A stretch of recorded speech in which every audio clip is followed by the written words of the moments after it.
again to our MMD verse. Maraming salamat to our friends from the media. As you may have noticed, MMD has prepared special headbands for you, mga Reyna headbands. And at the back, did you see the QR code? Yes. You can scan that, of course, which will lead you to the song that we are all promoting right now and we should all listen to every day, ang Reyna. So sana i-scan nyo ang inyong QR code and please do use our official hashtag for today, hashtag Reyna Pride MV Launch. Okay? Can we do it all together? Again, hashtag Reyna Pride MV Launch. 3, 2, 1, hashtag Reyna Pride MV Launch. Ang tatalino ng MMDers. I love it. Okay, so now that we have acknowledged everyone, again, thank you.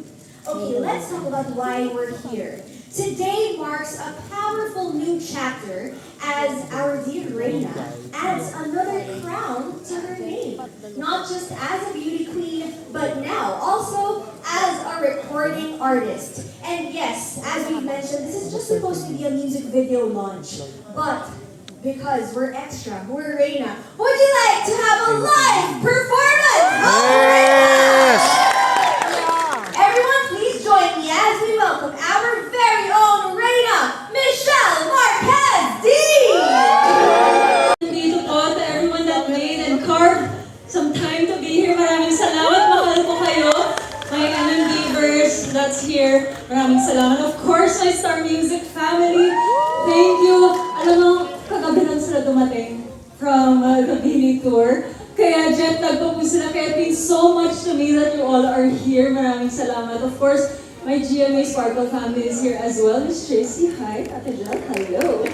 And of course, I would not be this confident on stage if it wasn't for, of course, A-Team, who really taught me how to strut and really dance. Kaya, thank you A-Team, Coach Arda, if you're there. Hey, hey.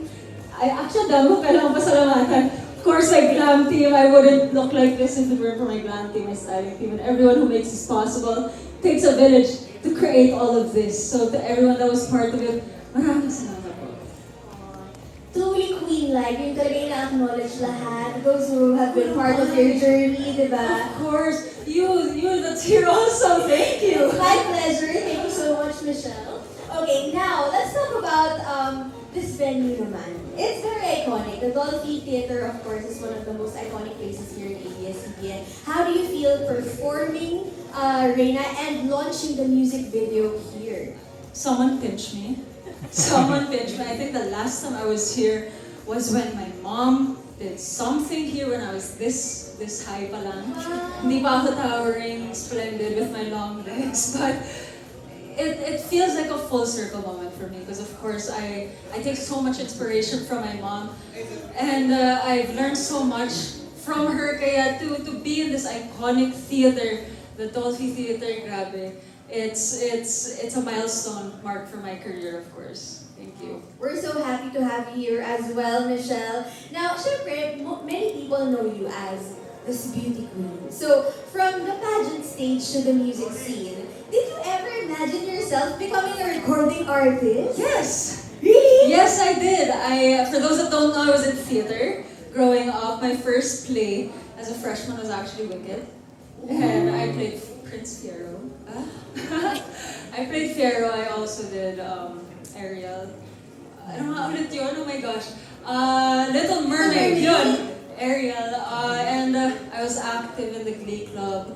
I was in the choir. So lahat ng masses in school, ako po gumaga. I mean, like, I was part of that. It's just mas na-highlight lang talaga yung pagiging adrenaline junkie ko, being part of the varsity. Of course, when I started my career, I started with acting. And when you're a beauty queen, of course, you're not fighting for yourself or your career, you're fighting for the country. It's not a selfish battle, it's a battle for the country. And it was after Miss Universe that felt like it was the right time to finally expose a side of me that I've been itching to do. Alam ng mga MMDers here that I communicate with them through songs. They're so good at deciphering like what I'm trying to say. And kaya like iba rin talaga yung relationship ko with my fans because they're not just fans of my family din. Wow! Grabe. Pero Overflowing. ano cute palaban talaga yan, no? Meron silang LED, meron silang, ano ba tawag dun sa bubblehead, no? Bubblehead ng ating art. Tsaka may Reyna na nakalagay. Thank you for all the effort, yes guys, for today. Okay, now, ang dami mong sinurprise dun sa yung live performance, Michelle. Kasi nga akala nila music video launch lang, tapos biglang may live performance. But right now, we actually have a surprise naman for you. It's a little surprise, yes. Okay, so you've been owning every stage, and just like a hit song, you keep climbing, charting new milestones, and inspiring more people with each move. So before we continue with the rest of the program, let's take a moment to celebrate just how far you have come. Ladies and gentlemen, let's take a look back at how Reyna made its mark and the milestones Michelle has achieved since its release. Let's all watch this. Grabe yung pa 1 million, ha? Sana lahat tayo may 1 million sa bulsa natin. My gosh! Nakakataba po talaga ng puso because, you know, we made together with Star Music and of course GMA. When we came together to create a song, our objective was really, really straight. It was clear. This is for every single queen, whether you're a woman, man, or anything in between. It's for you to find your strength to be who you are. And this is just a product of so many people being able to relate to that. Kaya marami pa pong kailangan abangan. No wonder Reyna is such a certified hit talaga because it speaks to so many people. Now, while we were watching that video, meron ba mga parang nag-flashback sa'yo na, uy, yung nga pala nangyari, like, nung pumasok ka sa PBB, Madami. yung mga nag-cover, nag-dance cover ng iyong Yes, song. yes. What can you mention? I mean, going back down memory lane, you know, I've known about Reyna, this song. I've hawak ko na yung mastered material since last year. It wasn't easy. It wasn't an overnight thing that we wanted to do.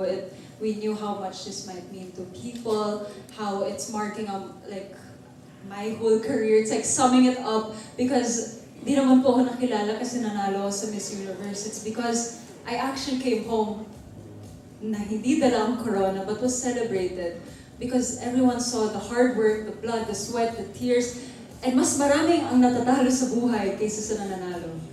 And that's why it's a very, very powerful song that, of course, we packaged in a way that's so empowering that you shouldn't cry when something bad happens. You should celebrate yourself. You should celebrate the losses, celebrate the wins. And ito yung mangyayari sa inyo. Pero it wasn't ang dami nangyari kasi, you know, from conceptualizing it, and I took a very active role behind the scenes, not just as the talent, but also as the creative. So it was very collaborative between the ABS and GMA. And I'm so proud of my team Personify that produced the first music video that you saw. And ito rin, I'm so excited for all of you to see it because this one is really dedicated to all of you, specifically for this month, specifically for the community that really screams loud and proud for our pride. Kaya this one is really for them. Marami pa pong tayong pagdadaanan. I'm just glad we're off to a great start.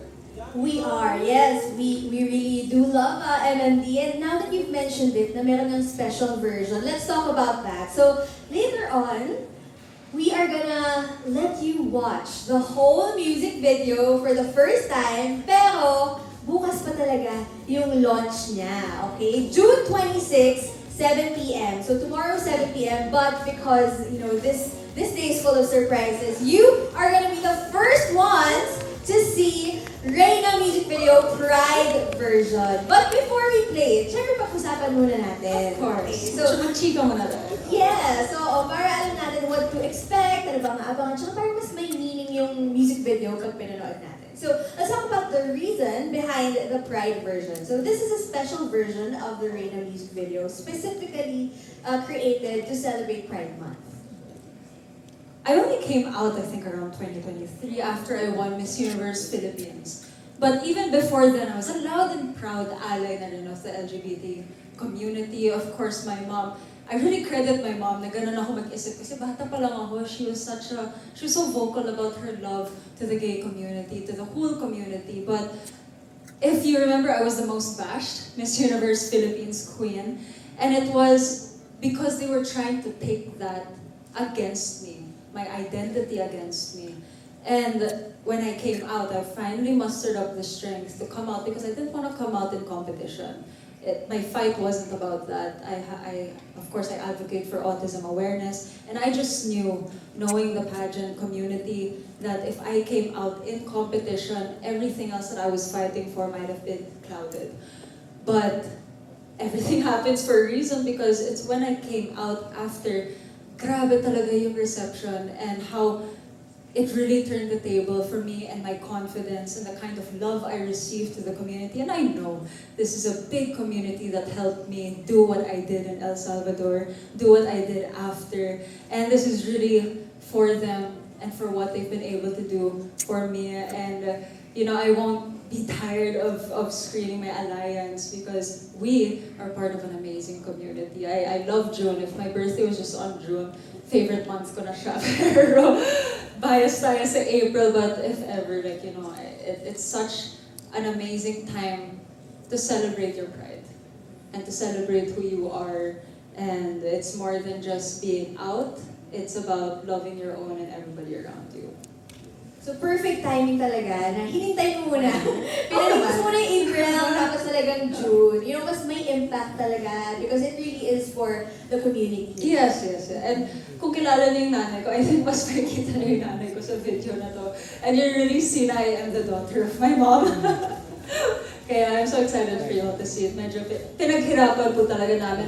This video was created by Yumi, us. If hindi niyo pa sila kilala, they've produced so many amazing music videos for me and some of your favorite bands. Kaya we really had the best onto this project, of course. Napanood mo na ba yung music video? Ano syempre, syempre creative producer din naman ako dito. But my reaction, it's whenever I do something kasi it's really, you're just every single day you're just trying to do the best that you can.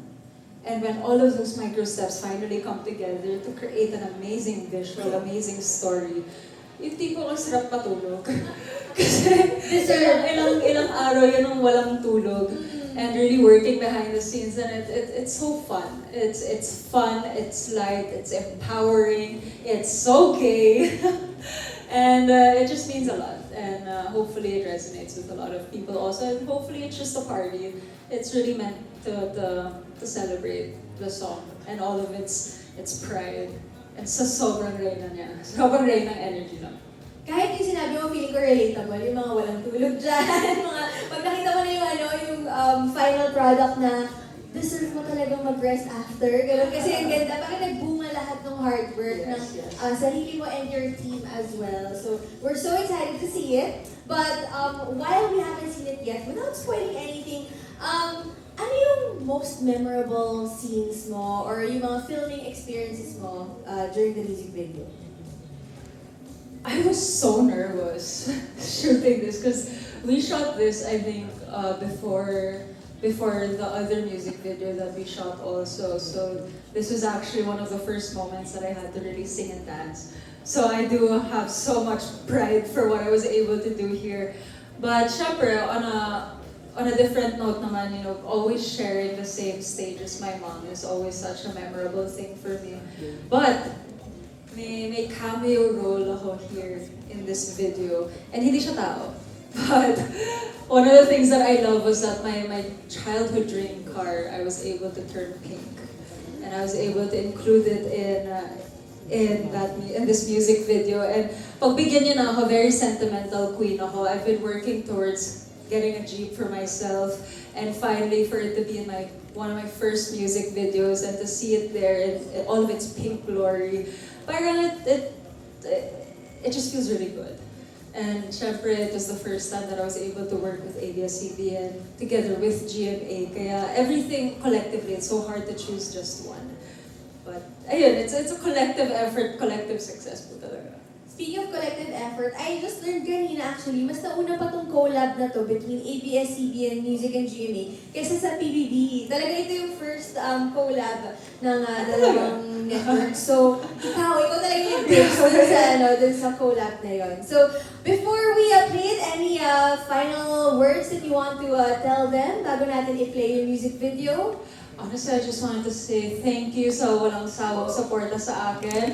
To everyone that's here that I constantly see everywhere, maraming salamat. Hindi ko makakalimutan ang mukha, no? And I hope you enjoy. Thank you, of course, to my Star Music family, my GMA Sparkle Management family, my personal team that's here, Personify, my glam team, my styling team, everyone. Know that I love you, and everyone that's watching, hey, mabuhay, abisala. I hope that you guys enjoy this.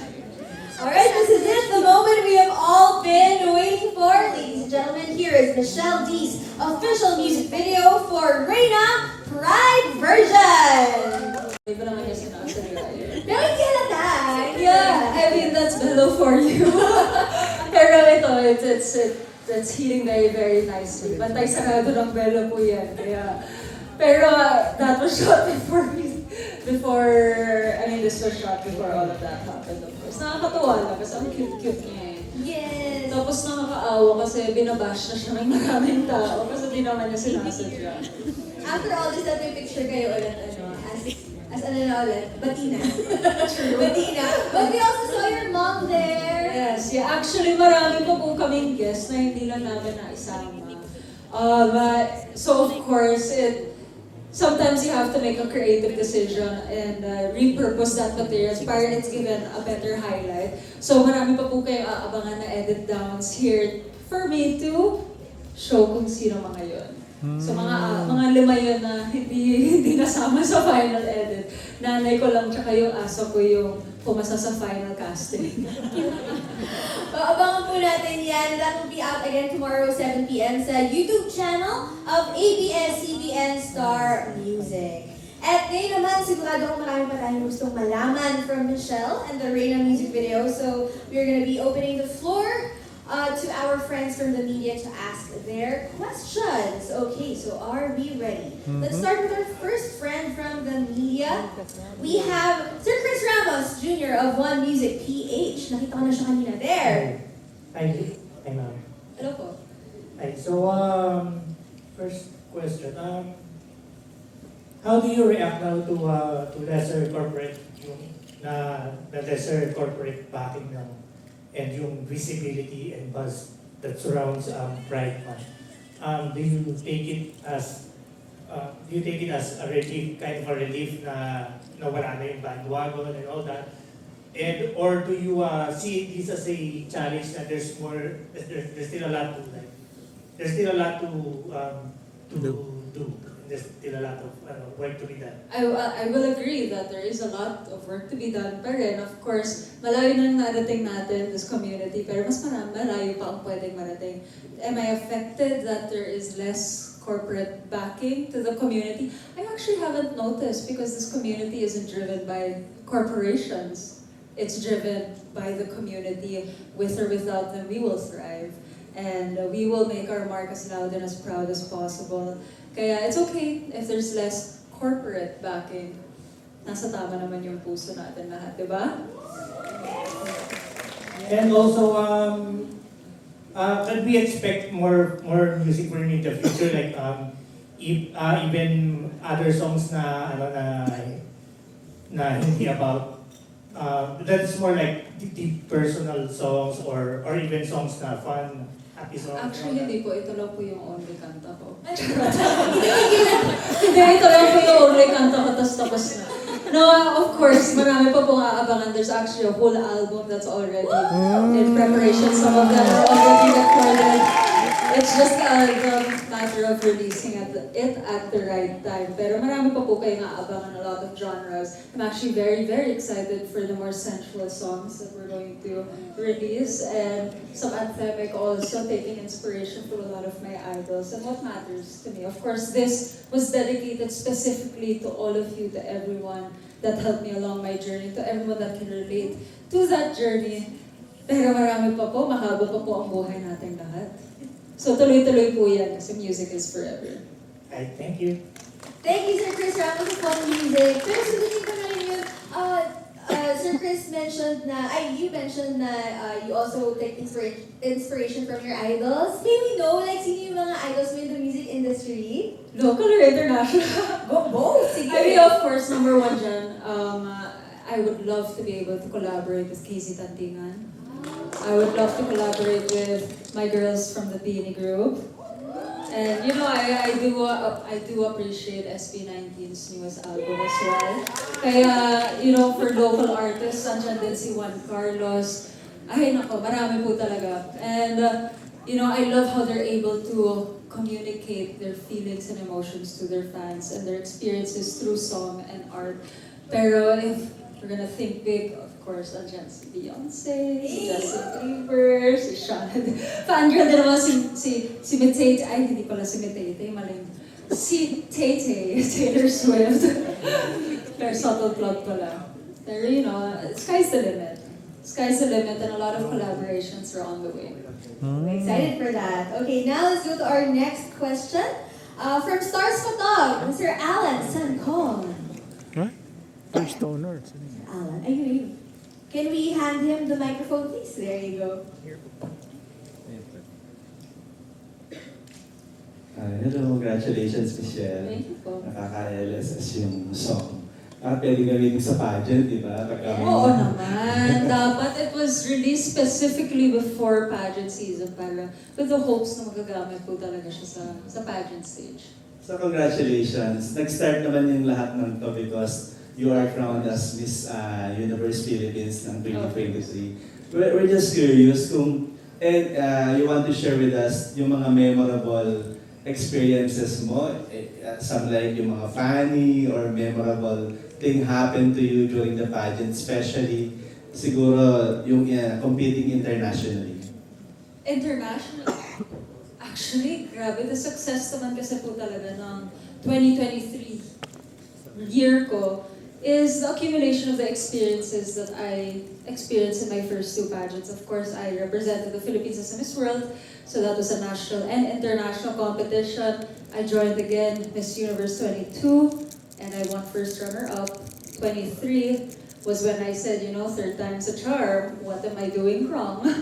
And I really had to look inside and see what was going on, and that was because hindi ako nagpapakatotoo sa sarili ko. Hindi ako nagpapakatotoo kung ano talaga yung kaya kong gawin sustainably. Dati kasi, sobrang nagko-conform lang ako kung ano yung iniisip kong bagay, kung ano yung iniisip kong gusto nang makita ng mga tao. Pero it's really owning that individuality that really brought my success. Pero with that, there's also purity of intentions. Kasi kapag maraming lumilipad na masyadong competitive, sometimes you have to realize na you're there, not in competition with all of these girls, but with yourself. Kalaban mo sarili mo, kalaban mo yung performance mo. Kung anong gawin ng ibang babae on stage, hindi mo na yun dapat problema.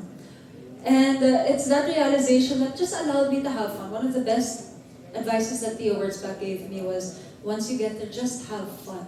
Because the whole world will feel you having fun. And it just being so authentic. And that's what I did. I made friends with everyone. I had such a great relationship with my co-candidates, my co-delegates. And I think the whole world felt that. I was just enjoying my journey all throughout.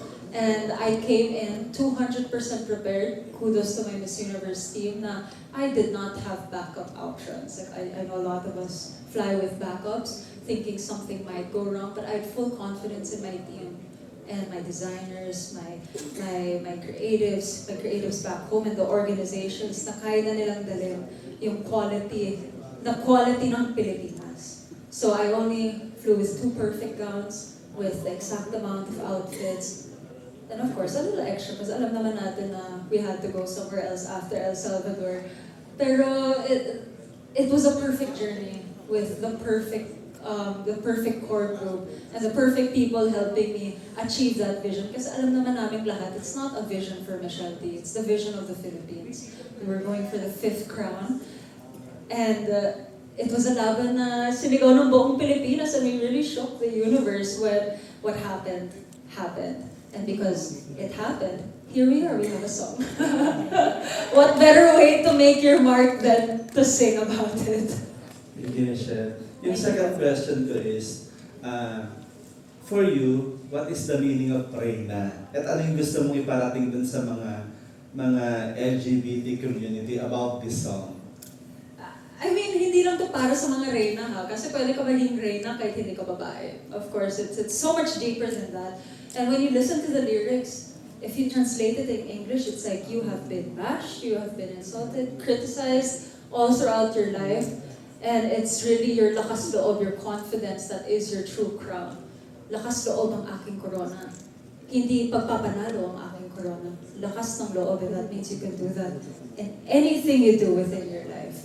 Kaya, sobrang Reyna ka dyan, sobrang Reyna ka dyan. Kapag kunwari na nag-graduate ka lang, you got promoted, you mastered a new skill, nakaka-Reyna talaga, because all of that, you will only discover if you had the courage to try something new. Parang gano'n lang naman. Thank you, Michelle. Congratulations. I'm about to perform on stage. Walang hinahanap ko yung kaba. May mali if hindi ako kinakabahan. So kahit if that arrives 3 minutes before, an hour before, days before, there's something wrong if hindi ako kinabahan. Because I have to find that lakas ng loob. Because if hindi ka kinakabahan, does it really matter?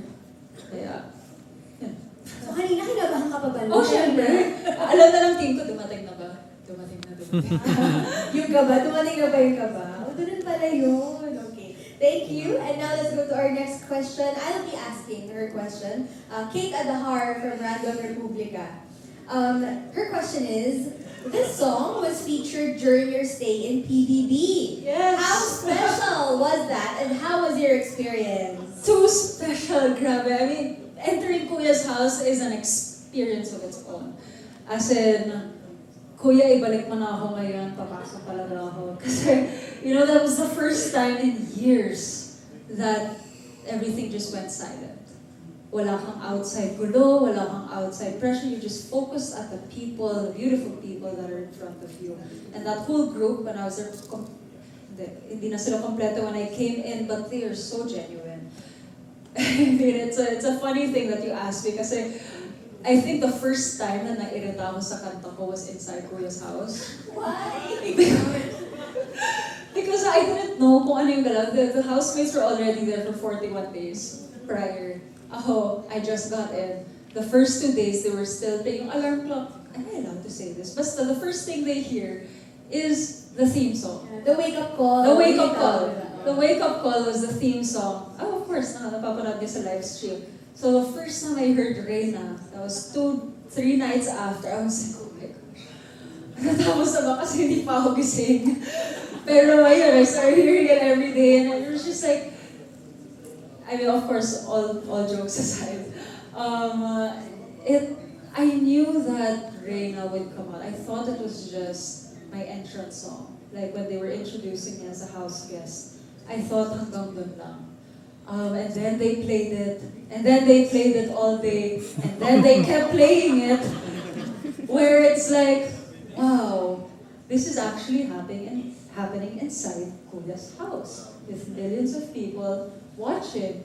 And I honestly came into PBB kasi saying I have to get over the fact that I will be under 24/7 surveillance. The faster I can get through that, the more comfortable I can be for the house guests. And I'm not there for myself again, I'm there for the house guests, for the housemates, to help them get to the end, essentially.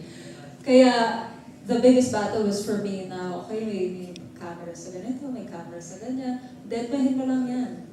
And then I was able to really be myself for them, because I wasn't there for me, it was really for them. And the revelations that came out while I was there, syempre, I wasn't expecting it, but if there's anything that can kind of make a tuldok sa pagiging Reyna, it's some of those moments, because I have so much respect for the housemates and for all of the housemates that came before, because what they're doing is no joke. What they are allowing other people to see, it's like being on a pageant stage 24/7. You're allowing so much scrutiny and so much unknown happening. Na it was nice to hear them say na thank you, Michelle, for creating this song, because it was stuck in their heads there and it's a constant reminder. And syempre, no offense to the theme song, pero it was the first song I heard after that 41 days of hearing the theme song. Kaya nakakataba ng puso, and syempre dun pa nabuo ang Destiny's Child. I was about to ask about Destiny's Child. And I was so glad Ate Clam was blonde also and had so many extensions. Kuya, pakilabas naman po ang clips na suot ng lahat ang blonde hair. Meron? Meron ba? Meron. Nakita na ba kayo ni Clang? Hindi pa, busy pa siya.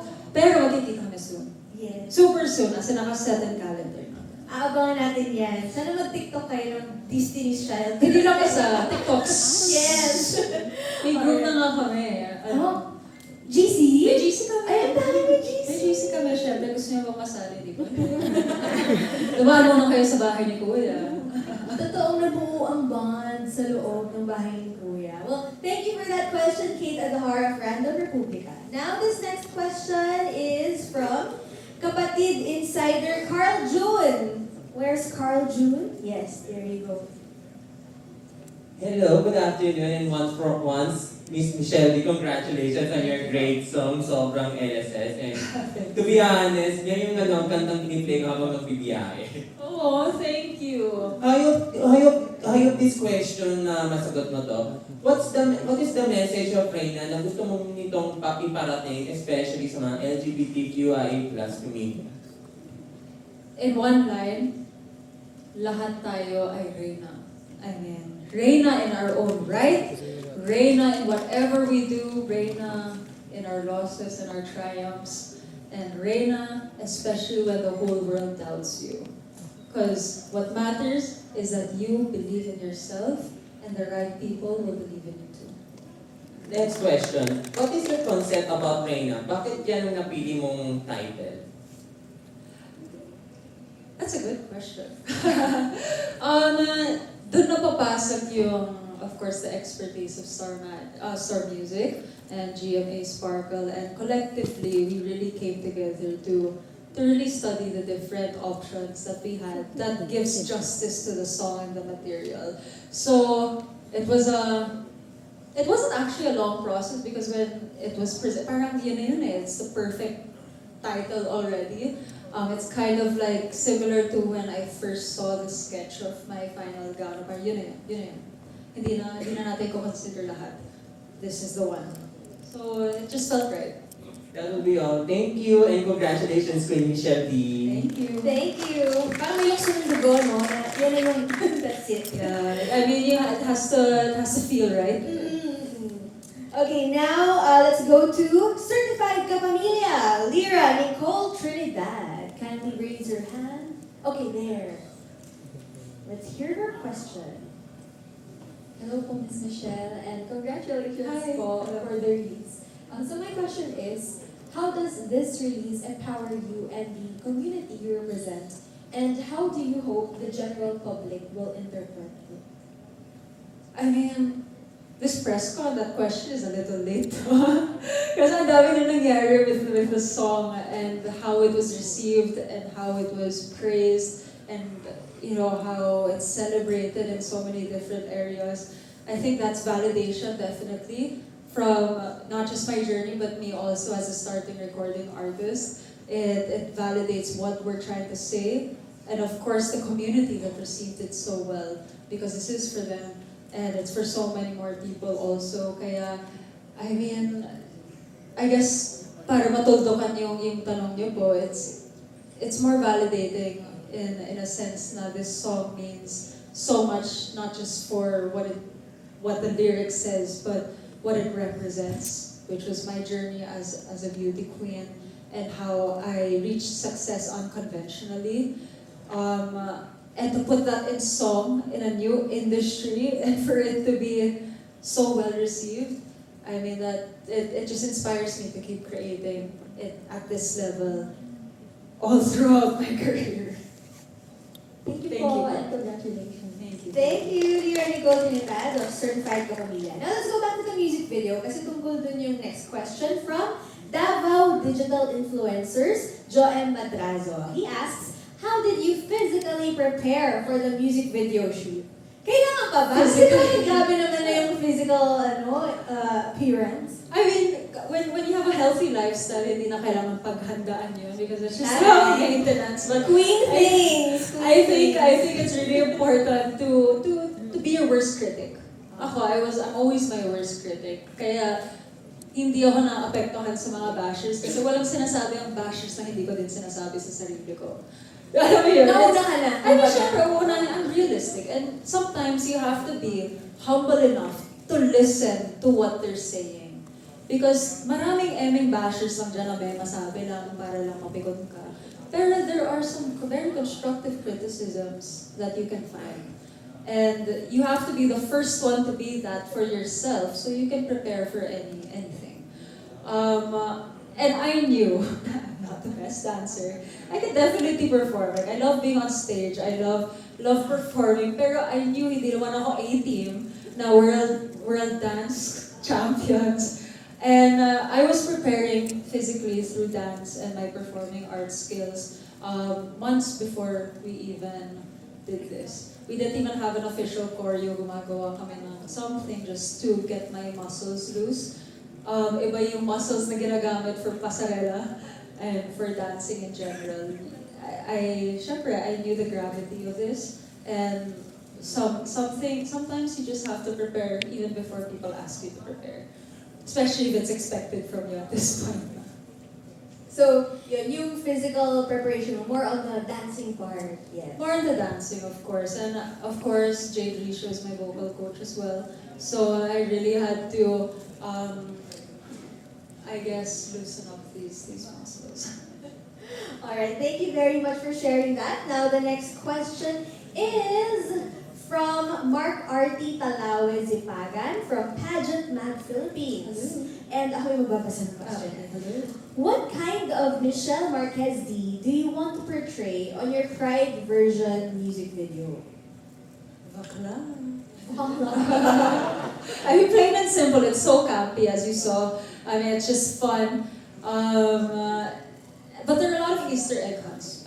Easter egg clues For your inside. next music? No. Actually, just in relation to my journey, you'll see a lot of snakeskin in there. You'll see a lot of iconic poses, and just a lot of representation on paying homage to what has passed already.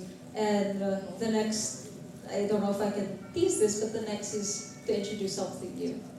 Yeah, it's very exciting. And I have to say kudos talaga to the knowledge and the expertise of Star Music. They're really guiding me through that. Again, this is a very new industry for me. But again, I'm just doing my best in everything that I take on. Alright, so abangan natin bukas when it gets released sa YouTube channel ng Star Music kung ano-ano yung mga Easter eggs na yan. Okay, now this next question will be from Rappler Juno Reyes. Where are you? There you go. Hi. First of all, congratulations Thank again. you. It was really nice music video, super colorful. So I guess this one is my question. Of course, there's still a lot of prejudice towards the LGBT community in the Philippines. So what does it mean for you to be able to express your sexuality and support for the LGBT community with the platform that you have now, especially that you've officially launched your career as a recording artist? I mean, it means so much to me because I owe so much to this community right back. I mean, they have been a source of strength when it matters the most.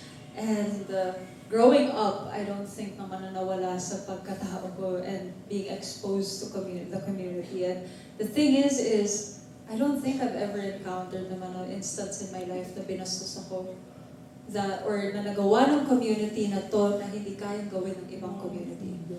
Pantay-pantay lang naman tayo, and all we're asking for is acceptance, respect, understanding. No one's trying to change anyone. But the fact that I just performed in Obar 2 nights ago, and it was the most fun performance that and kumpara nagle-lip-sync lang ako. We saw your post It was so fun to lip-sync for your life pala, alongside all of these amazing drag queens. And for them backstage to start saying, "You're our queen, you're our queen." And it just, that's why I do what I do, because I try to inspire everyone. That inspires me. I think that's what I forget to say all the time. Thank you for inspiring me, because I wouldn't be who I am without all of you, of course. Thank you. Thank you. That's all. Yes, thank you, Bruno. And now the next questions will be coming from Nika Sabio of Push ABS-CBN. Pero medyo nasagot mo na yung first question about the making of the music video. So her second question is, embarking your journey as an artist, both actress and singer, what is your Reyna moment and why? Reyna moment. Actress and singer, what's my Reyna moment? Embarking on those two.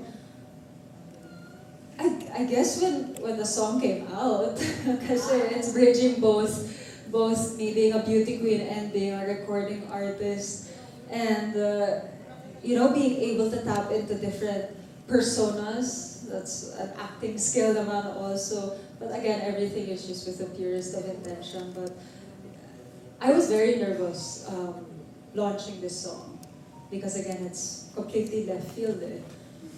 Of course, we all know I'm musically inclined, but it's not the industry that knows me the best. So, syempre, kinakabahan ako. Syempre, there's a lot at stake. That's why you work with the best to make sure that you can get the best materials and get the best collaborations to create all of this. And, when we started talks with Star Music, they just knew. They just knew what we were trying to go for, and they had a vision, and we had a vision, and everything just aligned perfectly. Yeah.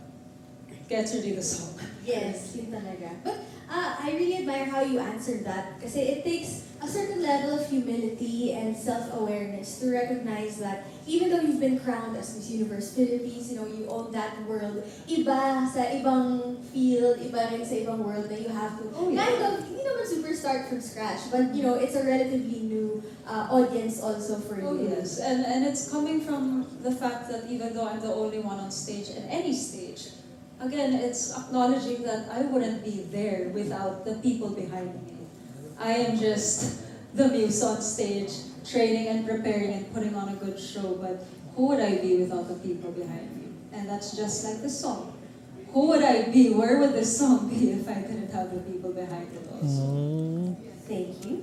And now I think we're down to our last set of questions from John Bueno of kumakaw.com. He's here, but I think I'll be the one reading your questions, right? Okay, the first question is, how important is it to have a new version of your song, and what do you think it represents? But I think na medyo nasagot mo na. Nobody like to add anything? Well, not everyone needs a Pride version, of course, but I think it's specific to the person's story. And the Pride community, the LGBT community plays a big role in who I am. So it only felt right to pay homage to that, of course. I said my first video, it's still fun. It's very fashion, but I really wanted to give back in whatever way I can to the community that I love.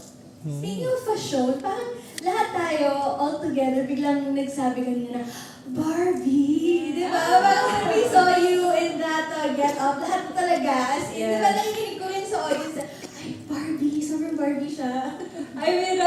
We shot this months ago, and nakakaano talaga, as in, I loved the whole concept. We worked collectively on the concept. We worked with, of course, the best. Rocket Sets was the one that created the material, and this is the whole creative journey towards creating all of this. It's fun. I am a creative at heart, so even if I lose sleep, day in and day out, just trying to produce some of the most eye-catching things or trying to test my boundaries as a creative. Gagawin ko yun. I don't mind losing sleep or anything like that. Okay, now ito naman medyo matatestang yung pagka-beauty queen sa question na to ni John. Grabe ka, John. Okay, so let's pretend we're in a beauty pageant. Woo! Grabe naman. So, Michele Dee, your question is, how important for you is the Soji bill? Even if the odds are against it, why do you think it should be passed? Because it starts the right conversations. Even if it doesn't get passed now, naniniwala naman ako eventually when the political landscape is better or if it's more accepting, then who knows? Who knows? But it's important because it voices out what we need. What is important for us is it acknowledges every single person that doesn't feel heard and what they feel like they deserve as well. And I don't think there's anything wrong with acknowledging every sector. I don't think there's anything wrong with starting that conversation. And to ask yourself, why can't we? Or why shouldn't we? And you have to see them from both ends of the spectrum, both sides of the coin. But at the end of the day, naniniwala naman ako na we'll get there. Thank you. Woo!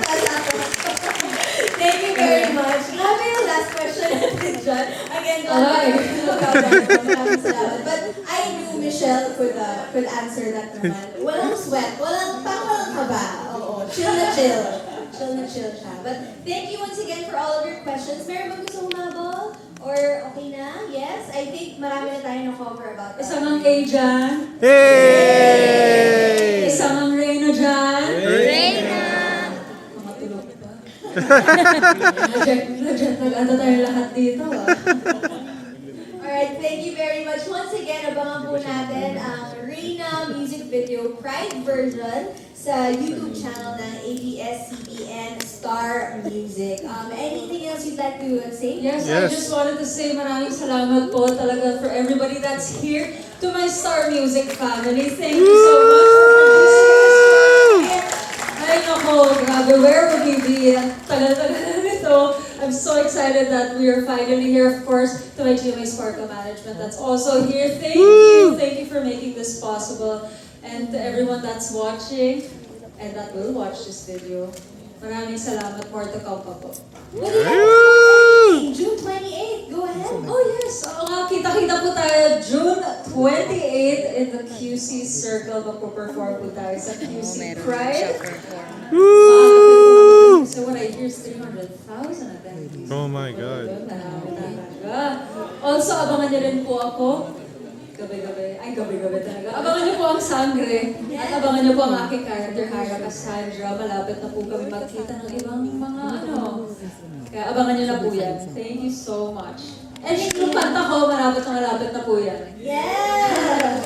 And, syempre, bilang ikaw ay isang Reyna, hindi naman pwede wala kang flowers. Ay, wow! The people who love you. Yes, so we'd like to welcome on stage, of course, Sir Rox. And of course, the manager of NMD, Ms. Garcia. Yes. And of course, our label head. Kami lagi tayo mag-uusap gabi-gabi. Kami yung Miss Annie, pero Miss Annie. ganito. There. Full support talaga. Miss Tracy, Sir Rox, Miss Andy.